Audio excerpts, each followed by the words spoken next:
Les écrans ont pris une grande place dans nos vies.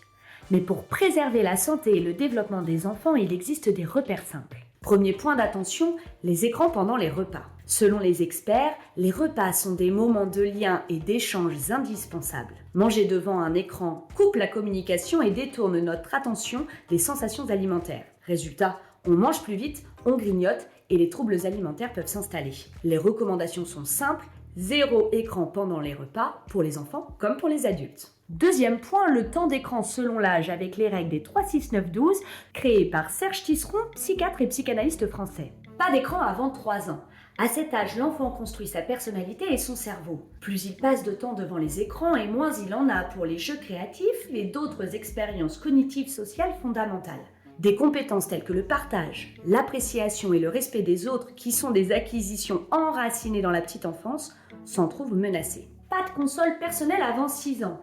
Ça veut dire ne pas offrir avant 6 ans d'outils numériques personnels à l'enfant, car cela rend quasiment impossible sa régulation. Les outils numériques doivent donc être familiaux. Internet accompagné dès 9 ans. De 6 à 9 ans, c'est l'apprentissage des règles du jeu social.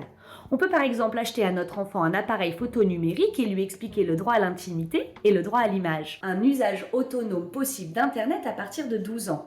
Encourageons l'enfant à gérer son temps d'écran distractif en l'invitant à utiliser par exemple un carnet du temps d'écran. Parlons aussi avec lui de ce qu'il voit et ce qu'il fait avec les écrans.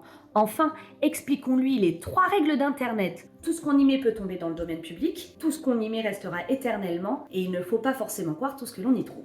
Enfin, parlons du téléphone dans la chambre. Les experts insistent, la lumière bleue dérègle notre horloge biologique. Ils conseillent donc d'éviter les écrans au moins 1 heure avant le coucher. Et surtout, pas de téléphone dans la chambre. Et c'est valable aussi pour les parents. On favorise ainsi un vrai repos sans interruption. Les écrans font partie de nos vies, mais c'est à nous de choisir comment les utiliser. Avec quelques repères simples, on peut grandir et vivre avec les écrans sans en être prisonnier. Merci et à très bientôt pour une nouvelle chronique dans Vous êtes formidable.